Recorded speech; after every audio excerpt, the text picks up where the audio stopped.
Hi hello friends, இது உங்கள் வெட்சாயஸ் academy Tenkasi. நம்ம இன்றைக்கி என்ன பார்க்க போகிறோம்னு சொல்லி பார்த்தீங்க அப்படின்னா, பொதுத்தமிழில் 7ஆம் வகுப்பு இலக்கணத்தில் உள்ள மிக முக்கியமான வினாக்கள் தான் ஃப்ரெண்ட்ஸ் பார்க்க போகிறோம். நம்ம போன வீடியோவில் என்ன பார்த்தோம் அப்படின்னு சொல்லி பார்த்தீங்க அப்படின்னா, 6ஆம் வகுப்பு இலக்கணத்தில் உள்ள மிக முக்கியமான வினாக்கள் ஃப்ரெண்ட்ஸ். நீங்கள் இன்னும் அந்த வீடியோ பார்க்கல அப்படின்னு நான் அந்த லிங்க் கொடுக்குறேன், நீங்கள் அதில் டச் பண்ணி அந்த வீடியோ பார்த்துக்கலாம் ஃப்ரெண்ட்ஸ். ஓகே, நம்ம இன்றைக்கி 7ஆம் வகுப்பில் உள்ள மிக முக்கியமான வினாக்கள் பார்த்துடலாம். இலக்கணத்தில் உள்ள வினாக்கள் தான் ஃப்ரெண்ட்ஸ் நம்ம இன்றைக்கி பார்க்க போகிறோம். நீங்கள் இன்னும் நம்மளுடைய அகாடமிக் சேனலை சப்ஸ்கிரைப் பண்ணலையா? சப்ஸ்கிரைப் பண்ணிடுங்க ஃப்ரெண்ட்ஸ். ஓகே, நம்ம இப்போ வினாக்களுக்கு போயிடலாமா? ஃபர்ஸ்ட் கொஸ்டின் என்ன கொடுத்துருக்காங்கன்னு பாருங்கள். குற்றியலுகரம் பற்றிய கூற்றுகளில் சரியானது எது அப்படின்னு சொல்லி கேட்டிருக்கிறாங்க. என்னெல்லாம் கொடுத்துருக்காங்க? குற்றியலுகரம் சார்பலத்தின் வகைகளில் ஒன்று, இது நமக்கு சரியானது தான். அடுத்து என்ன கொடுத்துருக்காங்க? உகரம் மொழிக்கு முதல், இடை, இறுதி ஆகிய 3 இடங்களிலும் வரும், இதுவும் நமக்கு என்னது? சரியானது. அடுத்து என்ன கொடுத்துருக்காங்க? தனக்குரிய மாத்திரை அளவில் இருந்து நீண்டு ஒழிக்கும் அனைத்து உகரமும் என்ன சொல்கிறாங்க அப்படின்னா குற்றியலுகரம். இதுதான் நமக்கு என்ன? தவறானது. எதனால் அப்படின்னா, தனக்குடைய மாத்திரை அளவில் இருந்து குறைந்து ஒழிக்கக்கூடியதை தான் நம்ம என்ன சொல்கிறோம் அப்படின்னா, குறைந்து ஒழிக்கக்கூடிய உகரத்தை தான் குற்றியல் உகரம் அப்படின்னு சொல்லக்கூடியதாக இருக்குது. ஆனால் இதில் என்ன கொடுத்துருக்காங்க? நீண்டு ஒழிக்கும். ஸோ அப்போ நமக்கு இதுதான் தவறானது. அப்போ இதில் கரெக்டான ஆன்சர் என்னன்னு சொல்லி பார்த்தீங்க அப்படின்னா சி, 1 மற்றும் 2, இந்த 2 மட்டும் தான் நமக்கு என்னது அப்படின்னா சரியானது. அடுத்து என்ன கொடுத்துருக்காங்க? குப்புசாமி என்ற சொல்லுக்குள்ள கு என்ற எழுத்தோட மாத்திரை அளவு என்னன்னு சொல்லி கேட்குறாங்க. நமக்கு ஆன்சர் என்ன? 1 மாத்திரை அளவு. அடுத்து என்ன கொடுத்துருக்காங்க? குற்றியலுகரத்தின் வகைகள். குற்றியலுகரத்தோட வகைகள் எத்தனைன்னு சொல்லி பார்த்தீங்க அப்படின்னா ஒரு 6 வகைப்படும். என்னென்னலாம் அப்படின்னு சொல்லி பார்த்தீங்க அப்படின்னா, நெடில் தொடர் குற்றியலுகரம், ஆயுத தொடர் குற்றியலுகரம், உயிர் தொடர் குற்றியலுகரம், வன்தொடர் குற்றியலுகரம், மென்தொடர் குற்றியலுகரம், இடைத்தொடர் குற்றியலுகரம் அப்படின்னு நமக்கு ஒரு 6 வகைப்படும் குற்றியலுகரம். அப்போ இதற்குரிய ஆன்சர் நமக்கு பி. அடுத்து என்ன கொடுத்துருக்காங்க? கீழ்கண்டவற்றுள் முற்றியலுகரம் அல்லாதது எது அப்படின்னு கேட்குறாங்க. நமக்கு ஆன்சர் என்ன? 8. அடுத்து என்ன கொடுத்துருக்காங்க? ஒரு பொறுத்துக கொடுத்துருக்காங்க. குற்றியலுகரத்தை வச்சு நம்ம என்ன செய்யணும் அப்படின்னா பொருத்தணும். ஃபர்ஸ்ட் என்ன கொடுத்துருக்காங்க? வன்தொடர். அப்போ இதில் வன்தொடருக்குரிய நம்ம குற்றியலுகரம் என்னன்னு சொல்லி பார்த்தீங்க அப்படின்னா உப்பு. ஓகேவா? அடுத்து 2வது என்ன கொடுத்துருக்காங்க? மென்தொடர். மென்தொடர் குற்றியலுகரம் நமக்கு என்ன வரும்? பண்பு. அடுத்து என்ன கொடுத்துருக்காங்க? இடைத்தொடர். இடைத்தொடரில் என்ன வரும் அப்படின்னு சொல்லி பார்த்தீங்க அப்படின்னா மூழ்கு. அடுத்து என்ன கொடுத்துருக்காங்க? நெடில் தொடர். இதற்குரிய ஆன்சர் நமக்கு மாசு. எதனால் அப்படின்னு சொல்லி பார்த்தீங்க அப்படின்னா வன்தொடர், அதில் என்ன கொடுத்துருக்காங்க? உப்பு. அதில் இப்புங்கிறது நமக்கு என்னது? வன்தொடரில் வரக்கூடியதாக இருக்கும். நம்ம கசட தபர அப்படின்னு சொல்கிறோமா, அதில் வரக்கூடியது. அடுத்து என்ன கொடுத்துருக்காங்க? மென்தொடர், பண்பு, இன்னு வருதா? அடுத்து இடைத்தொடர் என்ன வருது? மூழ்கு, இல். அடுத்து என்ன கொடுத்துருந்தாங்க? நெடில் தொடர், மாசு. மாங்கிறது நமக்கு என்ன எழுத்து? நெடில் எழுத்து. அப்போ இதற்குரிய நமக்கு கரெக்டான ஆன்சர் என்னன்னு சொல்லி பார்த்தீங்க அப்படின்னா பி, 4, 3, 2, 1. ஓகேவா?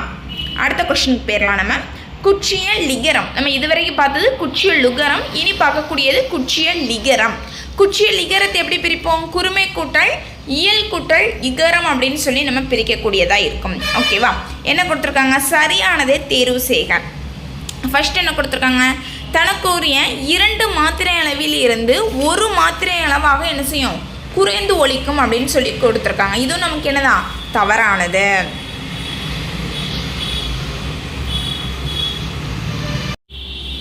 எதனால இது தவறானது அப்படின்னு சொல்லி பார்த்தீங்க அப்படின்னா, 2 மாத்திரை அளவிலிருந்து என்ன செய்யாது? நமக்கு 1 மாத்திரை அளவாக குறைந்து ஒழிக்காது.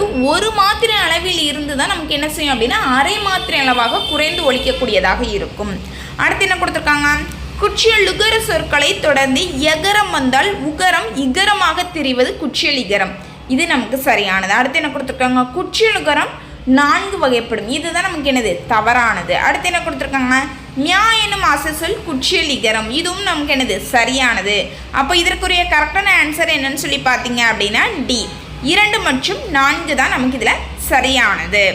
அடுத்து என்ன கொடுத்துருக்காங்க? பொருந்தா சொல்லை கண்டறிக. ஆடு, மாடு, வீடு, சிசு அப்படின்னு சொல்லி கொடுத்துருக்காங்க. இதில் நமக்கு எது பொருந்தாதது அப்படின்னு சொல்லி பார்த்தீங்க அப்படின்னா சிசு. அடுத்து மகர குறுக்கம் பற்றிய கூற்றுகளில் தவறானது எது அப்படின்னு சொல்லி பார்த்தீங்க அப்படின்னா சி தான் ஆப்ஷன். என்ன கொடுத்துருக்காங்க? பாடம் படித்தான் தொடரில் உள்ள மகரமை தன்னுடைய மாத்திரை அளவில் குறைந்து ஒழிக்கும் அப்படின்னு சொல்லியிருக்காங்களாம். அதுதான் நமக்கு என்னன்னு சொல்லி பார்த்தீங்க அப்படின்னா தவறானது. ஏன்னா பாடம் படித்தான்ங்கிற இடத்துல நமக்கு என்ன செய்யாது அப்படின்னா மாத்திரை அளவு குறைந்து ஒலிக்காது. அடுத்த ஏ ஆப்ஷன் என்ன கொடுத்துருக்காங்க, மகரமையை தொடர்ந்து வகரம் வந்தால் மகரமை தன்னுடைய அரை மாத்திரை அளவிலிருந்து கால் மாத்திரையாக குறைந்து ஒலிக்கும். இது நமக்கு சரியானது. அடுத்து என்ன கொடுத்துருக்காங்க, மகரமை இன் இன் ஆகிய எழுத்துக்களை தொடர்ந்து வந்தால் மாத்திரை அளவில் குறைந்து ஒலிக்கும் கொடுத்துருக்காங்க. அப்போ இதில் நமக்கு தவறானது சி தான். அடுத்து என்ன கொடுத்துருக்காங்க, குறுக்கங்களின் வகைகள். குறுக்கங்களோட வகைகள் எத்தனை அப்படின்னு சொல்லி பார்த்தீங்க அப்படின்னா 4. என்னெல்லாம் சொல்லுவோம், ஐகார குறுக்கம், ஔகார குறுக்கம், மகர குறுக்கம், ஆயுத குறுக்கம் அப்படின்னு சொல்லி நம்ம ஒரு 4 குறுக்கங்கள் சொல்லக்கூடியதாக இருக்கும். அடுத்து என்ன கொடுத்துருக்காங்க, சொல்லின் முதலில் மட்டுமே வரும் குறுக்கம் என்ன அப்படின்னு சொல்லி பார்த்தீங்க அப்படின்னா ஔகார குறுக்கம். ஏன்னா நம்ம இப்போ ஒரு பௌமிகா, கௌசல்யா, சௌமியா அப்படின்னு ஒரு நேம் எழுதுகிறோம் அப்படின்னா அதில் உள்ள முதல் எழுத்துக்கள் எல்லாமே நமக்கு எந்த எழுத்துக்களாக தான் இருக்கும், ஔகார எழுத்துக்களாக தான் இருக்கும். ஔகார எழுத்துக்கள் எப்போவுமே நமக்கு என்ன செய்யும் அப்படின்னா சொல்லோட முதலில் மட்டுமே வரக்கூடியதாக இருக்கும். ஓகேவா. அடுத்த கொஸ்டின் போயிடலாம். கூற்றுகளில் சரியானது. ஐகாரம் சொல்லுக்கு முதல், இடை, இறுதி ஆகிய 3 இடத்திலும் வரும். இது நமக்கு சரிதான். அடுத்து என்ன கொடுத்துருக்காங்க, ஐகாரம் ஒலிக்கு முதலில் வருகின்ற பொழுது 2 மாத்திரை அளவில் ஒலிக்கும். இது நமக்கு தவறானது. எத்தனை மாத்திரை அளவில் நமக்கு ஒலிக்கக்கூடியதாக இருக்கும், 1.5 மாத்திரை அளவில் ஒலிக்கக்கூடியதாக இருக்கும். அடுத்து என்ன கொடுத்துருக்காங்க, சொல்லுக்கு இடை மற்றும் இறுதியில் வரும்போது ஐகாரம் 1 மாத்திரை அளவில் ஒலிக்கும். இது நமக்கு சரியானது. அடுத்து என்ன கொடுத்துருக்காங்க, ஐ என்பது 2 மாத்திரை அளவில் ஒலிக்கும். இதுவும் நமக்கு சரியானது தான். அப்போ எது மட்டும் தான் நமக்கு தவறானது அப்படின்னா 2 மற்றும். அப்போ இதற்குரிய கரெக்டான ஆன்சர் நமக்கு சி 1, 3, 4 சரி. அடுத்து என்ன கொடுத்துருக்காங்க, ஐகாரம் என்னும் சொல்லில் ஐ பெறும் மாத்திரை அளவு என்ன அப்படின்னு சொல்லி கொடுக்குறாங்க. நமக்கு மாத்திரை அளவு என்ன, 1.5 மாத்திரை. ஏன்னா நம்ம என்ன சொல்லி பார்த்தோம் அப்படின்னா ஐகாரத்தில் நமக்கு ஐங்கிறது முதலில் வரும்போது அதனுடைய மாத்திரை அளவு எத்தனை மாத்திரை அளவாக இருக்கும், 1.5 மாத்திரை அளவாக இருக்கும் அப்படின்னு சொல்லி பார்த்தோமா, அதனால். அடுத்து என்ன கொடுக்குறாங்க, கடுகு என்பது எவ்வகை குச்சி எழுகுறம் அப்படின்னு கேட்குறாங்க. நமக்கு ஆன்சர் உயிர் தொடர். ஏன்னா டூவை நம்ம எப்படி பிரிப்போம் அப்படின்னா இட்டுக்குட்டல் ஊ அப்படின்னு சொல்லி பிரிக்கக்கூடியதாக இருக்கும். அடுத்த கொஸ்டின் என்ன கொடுத்துருக்காங்க, ஒரு பொறுத்துக கொடுத்துருக்குறாங்க. அவ்வை, அவ்வைங்கிறத நம்ம என்னென்னு சொல்லுவோம் அப்படின்னா ஐகார குறுக்கம் அப்படின்னு சொல்லக்கூடியதாக இருக்கும். ஏன்னா பைங்கிறது நமக்கு ஐகார எழுத்தில் வரக்கூடியதாக இருக்குது. அடுத்து என்ன கொடுத்துருக்காங்க, வௌவால். வௌவால்ங்கிறதுல அவுங்கிறது நமக்கு என்னது இருக்குது, முதலில் இருக்கக்கூடியதாக இருக்குது. அதனால் நம்ம அதை என்ன சொல்கிறோம் அப்படின்னா ஔகார குறுக்கம் அப்படின்னு சொல்லக்கூடியதாக இருக்குது. அடுத்து என்ன கொடுத்துருக்காங்க, மரம் வளர்த்தான். மரம் வளர்த்தான இம் மரம்னு இருக்கா, ஸோ அதனால நமக்கு இது என்னது மகர குறுக்கம். அடுத்து என்ன கொடுத்துருக்காங்க, முக்டீது. முக்டீதுங்கிறதுல என்ன இருக்குது, நமக்கு அக்கு இருக்குது. ஸோ அப்போ அந்த முப்புள்ளையும் நம்ம என்ன சொல்கிறோம் அப்படின்னா ஆயுத குறுக்கம் அப்படின்னு சொல்லக்கூடியதாக இருக்குது. அப்போ இதற்குரிய கரெக்டான ஆன்சர் நமக்கு என்ன, ஏ 2, 1, 4, 3. அடுத்து என்ன கொடுக்குறாங்க, சீகன் பால்கி என்ற சொல்லின் மாத்திரை அளவு என்னன்னு சொல்லி கேட்குறாங்க. நமக்கு மாத்திரை அளவு என்ன, 6.5 மாத்திரை அளவு. அடுத்து என்ன கொடுத்துருக்காங்க, வழக்கு என்பதின் வகைகள் என்னன்னு கேட்குறாங்க. வழக்கு என்பதோட வகைகள் என்ன, நமக்கு 2 வழக்கு. என்னென்னு சொல்லுவோம், இயல்பு வழக்கு, இன்னொன்று தகுதி வழக்கு அப்படின்னு நம்ம சொல்லக்கூடியதாக இருக்குது. அடுத்து ஒரு பொறுத்துக கொடுத்துருக்குறாங்க. இலக்கணம் உடையது அப்படின்னா நம்ம என்ன சொல்லக்கூடியதாக இருக்குது அப்படின்னு சொல்லி பார்த்தீங்க அப்படின்னா அடுத்து என்ன கொடுக்குறாங்க அப்படின்னு சொல்லி பார்க்கும்போது இலக்கண போலினா என்னங்கிறாங்க. இலக்கண போலினா என்ன சொல்லுவோம், முன்னால் உள்ளது பின்னாலையும், பின்னால் உள்ளதை நம்ம முன்னாலேயும் சொல்லக்கூடியதாக இருக்குது. அதாவது உயிர்மெய், அதை நம்ம என்னென்னு சொல்லணும் அப்படின்னா மெய் உயிர் அப்படின்னு சொல்லக்கூடியதாக இருக்குது. அடுத்து என்ன கொடுத்துருக்காங்க, மருவு. மருவுங்கிறத நம்ம என்ன சொல்லுவோம் அப்படின்னா நீளமாக இருக்கிறத நம்ம என்ன செய்வோம் சுருக்கி சொல்லக்கூடியது. இப்போ கோயம்புத்தூருங்கிறத நம்ம என்ன சொல்கிறோம், கோவை அப்படின்னு சொல்லி சுருக்கி சொல்கிறோமா, அப்போ இதுதான். அப்போது நமக்கு இதற்குரிய ஆன்சர் என்னன்னு சொல்லி பார்க்கும்போது நமக்கு 1, 2, 3. அடுத்து என்ன கொடுத்துருக்காங்க, தகுதி வழக்கின் வகைகள். தகுதி வழக்கு எத்தனை வகை அப்படின்னு சொல்லி கேட்குறாங்க. நமக்கு எத்தனை வகை, ஒரு 3 வகை. என்னெல்லாம் அப்படின்னு சொல்லி பார்த்தோம் அப்படின்னா இடகரடக்கல், மங்களம், குழுவுக்குறி அப்படின்னு சொல்லிட்டு ஒரு 3 வகை. இவன் அடுத்து என்ன கொடுத்துருக்காங்க, தவறான இணை எது அப்படின்னு கேட்குறாங்க. இடகரடக்கல் அப்படின்னா நம்ம என்ன சொல்லுவோம், கால் கழுவி வந்தேன் அப்படின்னு சொல்லக்கூடியதாக இருக்குது. அடுத்து மங்களம், திருமுகம்.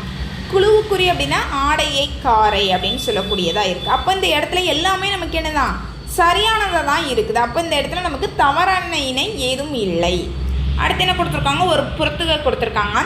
முதற்போலி அப்படின்னு நம்ம எதை சொல்கிறோம் அப்படின்னா மையல். ஏன்னா நமக்கு முதல் எழுத்து என்ன செய்யுது அப்படின்னா மாறுபட்டு வரக்கூடியதாக இருக்குது. அடுத்து இடைப்போலி அப்படின்னா இளைஞ்சி, இளைஞ்சிங்கிறத நம்ம என்ன சொல்லலாம், இளஞ்சி அப்படின்னு கூட சொல்லிக்கிடலாம். அடுத்து என்ன கொடுத்துருக்காங்க, கடைப்போலி.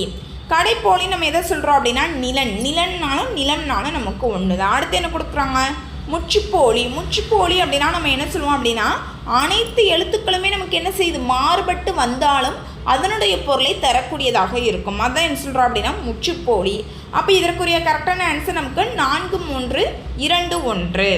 அடுத்து என்ன கொடுத்துருக்காங்க, ஒரு பொறுத்துக்க கொடுத்துருக்காங்க இயற்சொல். இயற்சொல்னால் நம்ம என்ன சொல்லுவோம் அப்படின்னா கடல். ஏன்னா எளிமையாக அனைவருக்குமே புரியக்கூடிய வகையில் இருக்கக்கூடியது. அடுத்து என்ன கொடுத்துருக்காங்க, திரிசொல் அப்படின்னா அழுவம், கற்றோருக்கு மட்டுமே புரிந்து வரக்கூடியதாக இருக்கும் அப்படின்னு சொல்லக்கூடியதாக இருக்குது.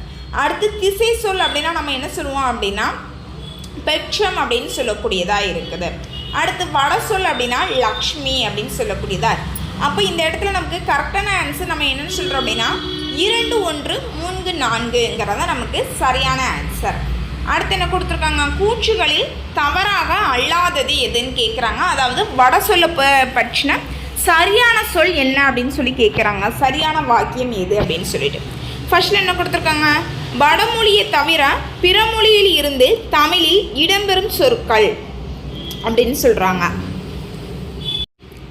அது நம்ம எந்த சொற்களை சொல்லக்கூடியதாக இருக்குது அப்படின்னா திசை சொற்களை சொல்லக்கூடியதாக இருக்குது. அடுத்து என்ன கொடுக்குறாங்க, வட சொற்களை 2 வகையாக பிரிப்பர். இது கரெக்டு தான். என்னெல்லாம், தற்பவம், தற்சமம் அப்படின்னு நம்ம பிரிக்கக்கூடியதாக இருக்குது. அடுத்து என்ன கொடுக்குறாங்க, தற்பவம் என்பது வடமொழியில் உள்ள சொற்களை அம்பாறை தமிழில் எழுதுவது. இது தவறு. ஏன்னா தற்பவம்னா நம்ம என்ன சொல்லுவோம், வடமொழியில் உள்ள சொற்களை தமிழில் மாற்றி எழுதுவது. தற்சமம் அப்படின்னா தான் வடமொழியில் உள்ள சொற்களை அம்பாறை தமிழில் எழுதுவது. அப்போது நமக்கு இதற்குரிய கரெக்டான ஆன்சர் என்னன்னு சொல்லி பார்த்தீங்க அப்படின்னா 2 மட்டும்தான் சரியானது.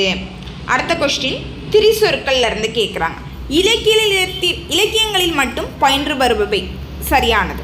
அடுத்து என்ன கொடுத்துருக்காங்க, எளிதில் எல்லோருக்கும் புரிவதில்லை. இதுவும் நமக்கு சரியானது. நம்ம முன்னாலே சொல்லியிருந்தோம் கற்றோருக்கு மட்டுமே இது புரியக்கூடிய வகையில் இருக்கும் அப்படின்னு சொல்லிட்டு. அடுத்து என்ன கொடுக்குறாங்க, இது 3 வகைப்படும் அப்படின்னு சொல்கிறாங்களா. நமக்கு எத்தனை வகைப்படும் அப்படின்னா 4 வகைப்படக்கூடியதாக இருக்கும். என்னெல்லாம் அப்படின்னு சொல்லி பார்த்தோம் அப்படின்னா பெயர் திரிசொல், வினை திரிசொல், இடைத்திரிசொல், உரித்திரிசொல் அப்படின்னு சொல்லிட்டு நமக்கு எத்தனை வகைப்படும், ஒரு 4 வகைப்படக்கூடியதாக இருக்கும். அடுத்து என்ன கொடுக்குறாங்க, இலக்கண வகை சொற்களின் வகையில் வரும். இதுவும் நமக்கு என்னதான் சரியானது தான். அப்போ இதற்குரிய கரெக்டான ஆன்சர் நமக்கு 1, 2, 4 சரி. அடுத்து என்ன கொடுத்துருக்காங்க, ஓரெழுத்து ஒரு மொழி பற்றிய கூற்றினை கவனி. ஓரெழுத்து ஒரு மொழி மொத்தம் எத்தனை சொல்லியிருக்கிறாங்க அப்படின்னா 42 அப்படின்னு எந்த நூல் நமக்கு சொல்லக்கூடியதாக இருக்குது அப்படின்னா நன்னூல். அடுத்து ஓரெழுத்து ஒரு மொழி அனைத்தும் ஒரே பொருளினை தரும் அப்படின்னு சொல்கிறாங்க. இது நமக்கு என்னது, தவறானது. ஒவ்வொரு எழுத்துக்களும் நமக்கு என்ன செய்யும் அப்படின்னா ஒவ்வொரு விதமான பொருட்களை தரக்கூடியதாக இருக்கும். அடுத்து என்ன கொடுக்குறாங்க, 42 ஓரெழுத்து ஒரு மொழியில் அனைத்தும் உயிர்மை எழுத்துக்கள். இதுவும் நமக்கு என்னது, தவறானது. ஏன்னா நமக்கு ஓரெழுத்து ஒரு மொழியில் உயிரெழுத்துக்களும் இடம்பெற்றிருக்கும். அடுத்து என்ன கொடுக்குறாங்க, ஓரெழுத்து ஒரு மொழியில் 2 குறில் எழுத்துக்கள் இடம்பெற்றுள்ளது. இது நமக்கு சரியான. மொத்தம் 42 எழுத்துக்கள் அப்படின்னு நம்ம சொல்லக்கூடியதாக இருக்குது. இந்த இதில் நமக்கு என்னது 40 நெடில் எழுத்துக்களும் 2 குறில் எழுத்துக்களும். ஸோ அதனால் நமக்கு இதற்குரிய கரெக்டான ஆன்சர் சி, 1, 4 சரி. அடுத்து என்ன கொடுக்குறாங்க, கூற்றுகளை கவனி. கூற்று 1ல் என்ன கொடுத்துருக்காங்க, பகுபதம் சிறு சிறு உறுப்பாக பிரிக்க முடியாது. இது நமக்கு தவறானது. ஏன்னா பகுபதத்தை தான் என்ன செய்ய முடியும், உறுப்புகளாக பிரிக்க முடியும். அடுத்து என்ன கொடுக்குறாங்க, கூற்று 2ல் பகாபதம் சிறு சிறு உறுப்பாக பிரிக்க முடியும். இதுவும் நமக்கு என்னது, தவறு. ஏன்னா பகாபதத்தை தான் என்ன செய்ய முடியாது, சிறு சிறு உறுப்புகளாக பிரிக்க முடியாது. அதனால் நமக்கு என்னன்னா இந்த 2மே தவறானது தான். அடுத்து என்ன கொடுக்குறாங்க, பெயர் பகுபதத்தின் வகை எத்தனை அப்படின்னு சொல்லி பார்த்தீங்க அப்படின்னா 6. அடுத்து என்ன கொடுக்குறாங்க, பகுபத உறுப்புகளில் முதன்மை பொருளினை தருவது என்னன்னு சொல்லி பார்த்தீங்க அப்படின்னா முதன்மை பொருள்னாலே நம்ம எதை தான் சொல்லக்கூடியது, ஃபர்ஸ்ட்டில் வரக்கூடியதுங்கிறதுனால பகுதி. அடுத்து என்ன கொடுக்குறாங்க, ஒரு வினை பகுபத சொல்லில் பால், இடம், எண், முற்று ஆகியவற்றை வெளிப்படையாக காட்டுவது அப்படின்னு நம்ம எதை சொல்லக்கூடியதாக இருக்குது அப்படின்னா விகுதியை தான் சொல்லக்கூடியதாக இருக்குது. அடுத்து என்ன கொடுக்குறாங்க, நடித்தான் என்பதனை பகுபதமாக பிரித்து எப்படி எழுதணும் அப்படின்னு சொல்லி கேட்டிருக்கிறாங்க. பிரிச்சுக்கலாமா, நடி கூட்டல் இத் கூட்டல் இத் கூட்டல் ஆண் அப்படின்னு சொல்லி பிரித்து எழுதக்கூடியதாக இருக்குது. அடுத்து என்ன கொடுக்குறாங்க, பகுபத உறுப்பிலக்கணத்தில் கட்டாயம் இடம்பெற வேண்டும் என்று நிபந்தனை இல்லா உறுப்புகளோட எண்ணிக்கை எத்தனை அப்படின்னு சொல்லி பார்த்தீங்க அப்படின்னா ஒரு 4. அடுத்து என்ன கொடுக்குறாங்க, தொழிற்பெயரின் வகைகள் எத்தனை அப்படின்னு சொல்லி கேட்குறாங்க. தொழிற்பெயரோட வகைகள் நம்ம எத்தனை சொல்லுவோம் அப்படின்னா 3 சொல்லக்கூடியதாக இருக்கும். என்னென்ன தொழில் தொழிற்பெயர்லாம் சொல்லுவோம். விகுதி பெற்ற தொழிற்பெயர், முதல்நிலை தொழிற்பெயர், முதல்நிலை திரிந்த தொழிற்பெயர் அப்படின்னு சொல்லிட்டு நம்ம தொழிற்பெயர் எத்தனை வகையாக பிரிப்போம் அப்படின்னு சொல்லி பார்த்தீங்க அப்படின்னா ஒரு 3 வகையாக பிரிக்கக்கூடியதாக இருக்கும். அடுத்து என்ன கொடுத்துருக்காங்க அப்படின்னா ஒரு கூற்றுகளை கவனி. விகுதி பெற்ற தொழிற்பெயர் பற்றி கேட்டிருக்கிறாங்க. என்னெல்லாம்னு சொல்லி பார்த்துடலாமா? வினை பகுதிகளோடு தொழிற்பெயர் விகுதி சேர்ந்தால் அதை என்ன சொல்கிறாங்க அப்படின்னா விகுதி பெற்ற தொழிற்பெயர். இது நமக்கு என்னதுதான்? சரியானது தான். அடுத்து என்ன கொடுக்குறாங்க? தொழிற்பெயரில் விகுதி பெற்ற தொழிற்பெயரில் மொத்தம் எத்தனை தொழிற்பெயரோட விகுதிகள் இருக்குது அப்படின்னு சொல்கிறாங்க அப்படின்னு பார்த்தோம் அப்படின்னா 13. இந்த 2 கூற்றுகளுமே நமக்கு என்னதான் அப்படின்னா விகுதி பெற்ற தொழிற்பெயர்களை பெற்றன்னு சரியானது தான். அப்போ இதற்குரிய ஆன்சர் நமக்கு என்னன்னு சொல்லி பார்க்கும்போது 2ம் சரி. அடுத்து என்ன கொடுத்துருக்குறாங்க? முதல்நிலை தொழிற்பெயர் பற்றிய கூற்றுகளை கவனித்து தவறானதை தேர்வு செய்யவும் அப்படின்னு சொல்கிறாங்க. என்னெல்லாம்னு சொல்லி பார்த்துடலாமா? ஏவல் ஒருமை வினையாக அமையும் வினைச்சொல்லின் பகுதி முதல்நிலை அப்படின்னு சொல்கிறாங்க. இது நமக்கு என்னது? சரியானது. அடுத்து என்ன கொடுத்துருக்காங்க? முதல்நிலை எவ்வகை மாற்றமும் இன்றி தொழிற்பெயராக அமைந்தால் முதல்நிலை திரிந்த தொழிற்பெயர் அப்படின்னு சொல்கிறாங்க. இதை தான் நம்ம என்ன சொல்கிறோம் அப்படின்னா தவறானது அப்படின்னு சொல்லக்கூடியதாக இருக்குது. அடுத்து என்ன சொல்லியிருக்கிறாங்க? முதல்நிலை தொழிற்பெயர் வகைப்படுத்தப்படவில்லை அப்படின்னு சொல்லியிருக்கிறாங்க. இதெல்லாம் நமக்கு எதனால் பி தவறானது அப்படின்னு சொல்லி பார்த்தோம்னா முதல்நிலையில் எவ்வகை மாற்றம் இன்றி என்னது தொழிற்பெயராக அமைந்து அதை நம்ம என்ன சொல்கிறோம்னா முதல்நிலை திரிந்த தொழிற்பெயர் அப்படின்னு நம்ம என்ன சொல்ல மாட்டோம்னா சொல்ல மாட்டோம். அதனால் இதுதான் நமக்கு தவறானது. அடுத்து என்ன கொடுத்துருக்காங்க? புலி போல் பாய்ந்தான் இத்தொடரில் அமைந்துள்ள உவமானம் எது அப்படின்னு சொல்கிறாங்க. உவமானம் அப்படின்னு நம்ம எதை சொல்லக்கூடியதாக இருக்குது அப்படின்னா புலியை தான் நம்ம சொல்லக்கூடியதாக இருக்குது. அடுத்து என்ன சொல்கிறாங்க? உவமேயம் மற்றும் உவமானத்திற்கு இடையில் உவம உருவு மறைந்து வரக்கூடியதை நம்ம என்ன சொல்கிறோம் அப்படின்னா எடுத்துக்காட்டு ஓமை அணி அப்படின்னு சொல்லக்கூடியதாக இருக்குது. இதே இடத்துல நமக்கு அது வெளிப்படையாக உவம உருவு வந்திருந்துச்சு அப்படின்னா நம்ம அதை என்ன சொல்லுவோம்? உவமை அணி அப்படின்னு சொல்லக்கூடியதாக இருக்கும். மறைந்து வந்ததுனால நம்ம அதை என்ன சொல்கிறோம் அப்படின்னா எடுத்துக்காட்டு ஓமை அணி அப்படின்னு சொல்லக்கூடியதாக இருக்குது. அடுத்து என்ன கொடுத்துருக்காங்க? கூற்றுகளில் தவறானது என்னன்னு கேட்குறாங்க. ஒன்றன் பெயர் அதனை குறிக்காமல் அதனுடைய தொடர்புடைய மற்றொன்றுக்கு ஆகி வருவதை என்ன சொல்கிறாங்க? ஆகு பெயர். அது நமக்கு என்னது? தவறானது. அதே பொருளுக்கு தான் என்ன செய்யும் அப்படின்னா வரக்கூடியதாக இருக்குது. அடுத்து என்ன கொடுக்குறாங்க? ஆகு பெயர் 6 வகைப்படும். இதுவும் நமக்கு என்னது அப்படின்னா தவறானது. அடுத்து ஆகு பெயர் வினைச்சொல்லின் அடிப்படையிலும் அமையும். இதுவும் நமக்கு என்னது? தவறானது. அப்போ இதில் நமக்கு சரியானது என்னன்னு சொல்லி பார்த்தோம்னா ஒன்றோட பெயரை அதனை குறிக்காமல் அதனோட தொடர்புடையதுக்கு மற்றொன்றுக்கு ஆகி வருது. அதை தான் நம்ம என்ன சொல்கிறோம் அப்படின்னா ஆகு பெயர் அப்படின்னு சொல்லக்கூடியதாக இருக்குது. ஆகு பெயர் நம்ம எத்தனை வகைப்படும்னு சொல்லுவோம் அப்படின்னா 16 வகைப்படும் அப்படின்னு சொல்லக்கூடியதாக இருக்குது. அப்போ இதற்குரிய நமக்கு கரெக்டான ஆன்சர் பி. 2 மற்றும் 3 தான் நமக்கு என்னது அப்படின்னா தவறானது அப்படின்னு சொல்லக்கூடியதாக இருக்குது. அடுத்து என்ன கொடுத்துருக்காங்க? கூற்றுகளில் சரியானது பொருளாகு பெயருக்கு முதலாகு பெயர் என்றும் பெயர். இது நமக்கு என்னது? சரியானதுதான். அடுத்து என்ன கொடுத்துருக்காங்க? ஒரு பொருளின் பெயர் அதன் சினைக்கு ஆகி வருவதை முதலாகு பெயர் அப்படின்னு சொல்கிறாங்க. இதுவுமே நமக்கு என்னது? சரியானதுதான் அப்படின்னு சொல்லியிருக்கிறாங்க. எதனால் அப்படின்னு சொல்லி பார்க்கும்போது மல்லிகை சூடினால் இருக்குது. அப்போது அந்த மல்லிகைங்கிறது நமக்கு என்ன செய்யுது அப்படின்னா செடி நம்ம சொல்லக்கூடியதாக இருக்குது. அங்கே என்ன செஞ்சாங்க? அந்த மல்லிகை செடியை சுடலை, அந்த மல்லிகை செடியில் இருக்கக்கூடிய மலரான ஒரு உறுப்பு சினைனா என்ன சொல்லுவோம்? உறுப்புன்னு சொல்கிறோமா, அந்த உறுப்பை தான் என்ன சொல்லியிருப்பாங்க அப்படின்னா சினை அப்படின்னு இதில் சொல்லியிருக்கிறாங்க. ஸோ அதனால் என்ன செய்தாங்க அப்படின்னா ஒரு பொருளோட பெயர் அதனுடைய சினைக்கு ஆகி வருவது. மல்லிகை சூடினால்ங்கிற இடத்துல அந்த செடி என்ன செய்யுது அப்படின்னா அந்த மலரை குறித்து வருவதனால இதை நம்ம என்னென்னு சொல்லக்கூடியதாக இருக்குது அப்படின்னா பொருளாகு பெயர் அப்படின்னு சொல்லக்கூடியதாக இருக்குது. பொருளாகு பெயர் தான் நம்ம என்னென்னு சொல்கிறோம் அப்படின்னா முதலாகு பெயர். அப்போ நமக்கு இந்த இடத்துல 2மே சரிதான். அடுத்து என்ன கொடுக்குறாங்க? கடுகு என்னும் சொல்லின் மாத்திரை அளவு என்னன்னு கேட்குறாங்க. நமக்கு கடுகு என்னும் சொல்லோட மாத்திரை அளவு என்ன? 2½ மாத்திரை அளவு. அடுத்து என்ன கொடுக்குறாங்க? குறுக்கம் என்பதன் பொருள். குறுக்கம்னாலே நம்ம என்ன சொல்லியிருக்கிறோம் அப்படின்னா குறுகி ஒழித்தல் அப்படின்னு சொல்லியிருக்கக்கூடியதாக இருக்குது. அடுத்து என்ன கொடுக்குறாங்க? மடைத்திறந்து என்னும் சொல்லோட மாத்திரை அளவு எவ்வளோன்னு கேட்குறாங்க. நமக்கு ஆன்சர் என்ன? 5. அடுத்து என்ன கொடுத்துருக்காங்க? பொருத்தமான காலம் அமையுமாறு திருத்தி எழுதுக என்ன கேட்டிருக்கிறாங்க. ஆசிரியர் நாளை சிறு தேர்வு நடத்தினார் அப்படின்னா நமக்கு அது என்னது? இறந்த காலம். இந்த இதில் நமக்கு என்ன கொடுத்துருக்காங்க? நாளைனா நம்ம என்ன சொல்லுவோம்? எதிர்காலம். அப்போ இதற்குரிய ஆன்சர் நமக்கு எதுவாக இருக்கும் அப்படின்னா ஆசிரியர் நாளை சிறு தேர்வு நடத்துவார். அப்போ இதற்குரிய கரெக்டான ஆன்சர் நமக்கு பி. அடுத்து என்ன கொடுத்துருக்காங்க அப்படின்னா ஒரு கலைச்சொல் கொடுத்துருக்காங்க மேரின் கிரியேச்சர். மேரின் கிரியேச்சருங்கிறதோட நமக்கு கரெக்டான ஆன்சர் என்னன்னு சொல்லி பார்த்தீங்க அப்படின்னா கடல்வாழ் உயிரினம். அடுத்து என்ன கொடுத்துருக்காங்க, ஓரெழுத்து ஒரு மொழி. ஓரெழுத்து ஒரு மொழி நம்ம இப்போ தான் பார்த்தோம். எத்தனை இருக்கதா சொல்லியிருந்தோம் அப்படின்னா 42 அப்படின்னு. எதில் சொல்லியிருக்கதா சொல்லியிருக்கிறாங்க அப்படின்னா நன்னூல்ல பவனிந்த முனிவர் நமக்கு சொல்லியிருப்பாங்க. ஓகேவா. இதில் என்ன கொடுத்துருக்காங்க அப்படின்னா யா. யாங்கிறதோட பொருள் என்ன அப்படின்னு சொல்லி கேட்குறாங்க. நமக்கு பொருள் என்னன்னு சொல்லி பார்த்தோம் அப்படின்னா அகலம். அடுத்து என்ன கேட்டிருக்காங்க, ஒரு கலைச்சொற்கள் தான். லிட்ரஸி அப்படின்னா அதனுடைய ஆன்சர் நமக்கு என்னவாக இருக்கும் அப்படின்னு சொல்லி பார்த்தீங்க அப்படின்னா கல்வி அறிவுங்கிறதா நமக்கு கரெக்டான ஆன்சராக இருக்கும்.